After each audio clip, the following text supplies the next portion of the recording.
اپنی کمائی پاک رکھو، تمہاری دعا قبول ہوگی۔ سچی اور میٹھی بات بھی ایک صدقہ ہے۔ دنیا بیماریوں کی جگہ ہے اور لوگ اس میں بیماروں کی طرح ہیں۔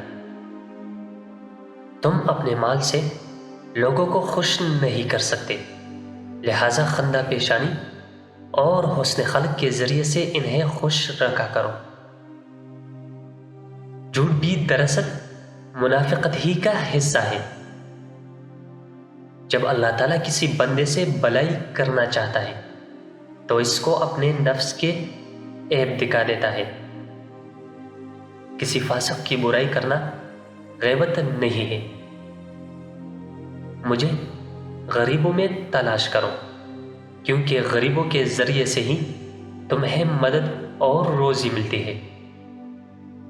دو بیڑی جو ریوڑ میں چھوڑ دیے جائیں اس قدر فساد برپا نہیں کرتے جس قدر انسان کی دولت اور مرتبہ کی حرص اس کی دنیا میں فساد ڈالتی ہے۔ خواہش نفس اور شہوت ابن آدم کی سرشت میں رکھ دی گئی ہے۔ خواہش کا چھوڑ دینا بندہ کو امیر کر دیتا ہے اور اس کی پیروی کرنا امیر کو اسیر بنا دیتا ہے۔ اچھا شخص وہ ہے جس کی عمر دراز اور عمل نیک ہو، اور بدترین وہ ہے جس کی عمر دراز اور عمل خراب ہو۔